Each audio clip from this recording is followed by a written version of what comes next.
नमस्कार मित्रांनो, आपल्या यूट्यूब चॅनल तुमचं सर्वांचं स्वागत आहे. तर मित्रांनो, बस वाहक पदासाठी मित्रांनो भरती जाहीर झालेली आहे मित्रांनो. तर मित्रांनो, बेस्ट उपक्रमाच्या बस वाहक भरतीची अधिकृत जाहिरात आपण या व्हिडिओमध्ये समजून घेणार आहोत. तर मित्रांनो, कोण पात्र आहे, किती जागा आहेत, किती पगार मिळेल आणि परीक्षा कशी होणार आहे, हे सर्व आपण या व्हिडिओमध्ये पाहणार आहोत मित्रांनो. तर मित्रांनो, व्हिडिओ स्किप न करता शेवटपर्यंत नक्की बघा. चला तर मग सुरू करूया.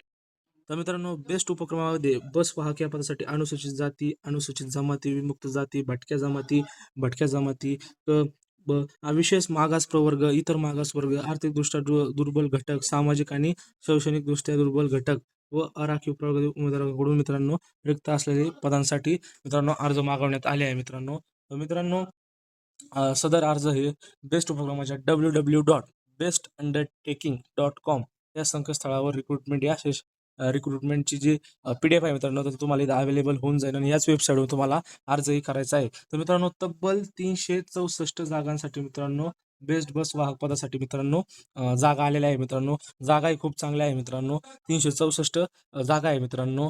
तर मित्रांनो, विविध प्रवर्गानुसार जागांचे आरक्षण पण आहे, आरक्षण दिलेले आहे मित्रांनो. ते आपण पाहणार आहोत खालीलप्रमाणे आहे मित्रांनो.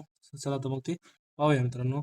तर मित्रांनो, हे पहा मित्रांनो, अनुसूचित जाती शेड्यूल कास्टसाठी 34, अनुसूचित जमाती शेड्यूल ट्राईबसाठी 22, तर विमुक्त जातीसाठी ए ए 6, भटक्या जमाती 6, त्यानंतर भटक्या जमाती क डी 10, आणि विशेष मागासवर्ग प्रवर्ग 5, इतर मागासवर्ग मागासवर्गीय 67, आर्थिक दुर्बल घटकामधील मित्रांनो घटक 36, आणि सामाजिक आणि शैक्षणिकदृष्ट्या दुर्बल घटक 36, आणि राखीव ओपनसाठी मित्रांनो तब्बल 142 जागा आहे. तर मित्रांनो, एक खूप चांगली भरती निघालेली आहे मित्रांनो. तर मित्रांनो, नक्कीच तुम्ही या भरतीसाठी अप्लाय करता. तर मित्रांनो, त्यानंतर या पदासाठी लागणारी शैक्षणिक पात्रता काय आहे मित्रांनो.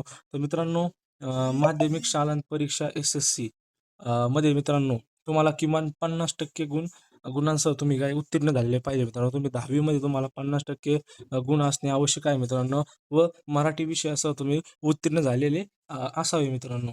तर मित्रांनो, तुमच्याकडे वैध RTA बस वाहन परवाना आणि बॅज आवश्यक आहे मित्रांनो. हे लक्षात घ्या मित्रांनो. हे बघा, प्रादेशिक परिवहन प्राधिकरण RTA महाराष्ट्र राज्य यांनी दिलेल्या व नूतनीकरण केलेल्या बस वाहक परवाना आणि बिल्ला हे तुमच्याकडे असणे आवश्यक आहे मित्रांनो. ओके.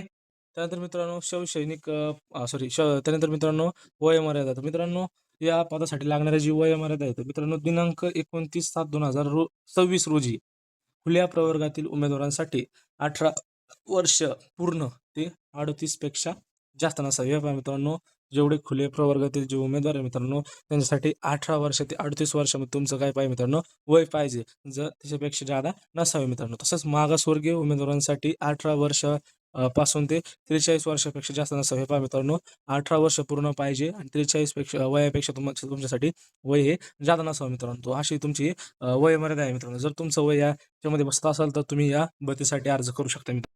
त्यानंतर मित्रांनो, शारीरिक अर्हता काय आहे मित्रांनो. तर मित्रांनो, तुमची उंची किमान 154 सेंटीमीटर असणे आवश्यक आहे. तसेच तुमची 154 ते मित्रांनो 187 सेंटीमीटरपेक्षा जास्त नसावी. हे पहा मित्रांनो,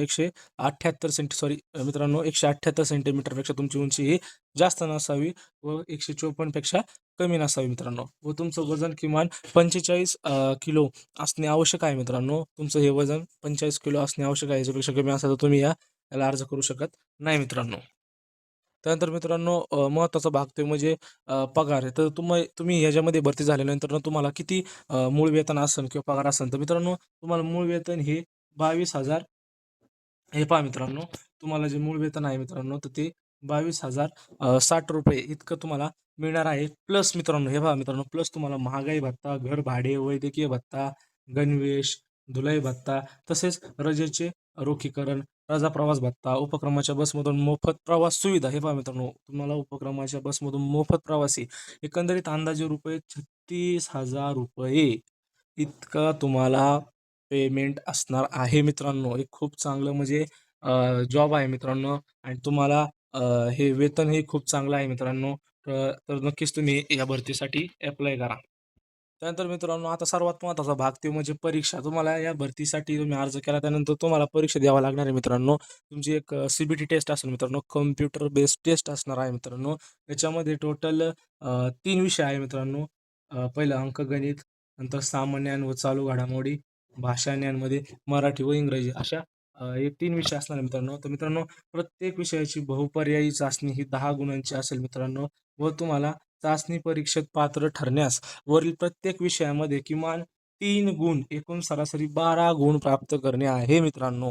हे म्हणजे वरील मित्रांनो जे 3 विषय आहे मित्रांनो, त्या तिन्हीमध्ये तुम्हाला किमान 3 गुण तरी मित्रांनो तुम्हाला पडले पाहिजे. टोटल 12 गुण असे 12 गुण तुम्हाला मित्रांनो पडले पाहिजे. तर मित्रांनो त्यानंतर मित्रांनो परीक्षा शुल्क. तर मित्रांनो या पदासाठी मित्रांनो जे परीक्षा शुल्क आहे मित्रांनो, अर्ज फी आहे मित्रांनो, तर ती खुल्या प्रवर्गासाठी ₹1000 मित्रांनो इतकी आहे मित्रांनो. व जे आपले कॅटेगरीचे उमेदवार आहे जे राखीव वर्गातील उमेदवारांसाठी मित्रांनो ₹900 इतकी फी असणार आहे मित्रांनो. तर मित्रांनो हे लक्षात घ्या की उमेदवाराने अर्ज दाखल करताना भरणा केलेली भरती प्रक्रिया शुल्क कोणत्याही कारणास्तव परत केली जाणार नाही मित्रांनो. समजा तुम्ही फॉर्म भरला त्यानंतर तुम्ही समजा म्हणले की आम्हाला परत फी रिटर्न पाहिजे किंवा तुम्ही जाणार नाही परीक्षेला असं तसं, तर मित्रांनो ते काही होणार नाही. तुम्ही एकदा फी भरली तुमचा अर्ज चुकला किंवा काही झालं समजा अर्ज भरताना तरी तुम्हाला फी ही रिफंड मिळणार नाही. तर अशा पद्धतीने मित्रांनो आपण संपूर्ण नोटिफिकेशनबद्दल मित्रांनो अशी माहिती पाहिली आहे मित्रांनो. तर मित्रांनो तुम्हाला काही महत्त्वाच्या सूचना सांगणार आहे मित्रांनो. अर्ज करायच्या आधी ते तुम्ही त्या लक्षात ठेवा मित्रांनो. जसं की मित्रांनो चुकीची माहिती भरू नका. त्यानंतर तुमचे कागदपत्रे जुळली पाहिजे मित्रांनो. चुकीचे डॉक्युमेंट्स अपलोड करू नका. परीक्षा केंद्र बदलण्याची हमी नाही मित्रांनो. एक तर तुम्ही एक सिलेक्ट केलं तर एकच राहणार मित्रांनो. फसवणूक केल्यास उमेदवारी रद्द होऊ शकते. हे पहा मित्रांनो, समजा तुम्ही काही चुकीची माहिती वगैरे दिली तर तुमचं अर्जही रद्द होऊ शकतो मित्रांनो. तुम्हाला परत घेणारही नाही मित्रांनो. तर मित्रांनो तर अशा पद्धतीने अशा पद्धतीने आपण या नोटिफिकेशनबद्दल मित्रांनो संपूर्ण माहिती पाहिलेली आहे मित्रांनो. तर मित्रांनो जर तुम्ही आपल्या चॅनलवर नवीन असाल तर मित्रांनो व्हिडिओला लाईक करा व आपल्या चॅनलला अशाच नवनवीन अपडेटसाठी सबस्क्राईब करा मित्रांनो. आणि मित्रांनो तुम्हाला मी डिस्क्रिप्शनमध्ये आपल्या व्हॉट्सअप चॅनलची लिंक प्रोव्हाइड करतो मित्रांनो. त्या चॅनलवर तुम्ही जॉईंट व्हा मित्रांनो, कारण की जे नवनवीन भरतीचे जे अपडेट्स आपण तिथे टाकत असतो मित्रांनो. ओके, धन्यवाद.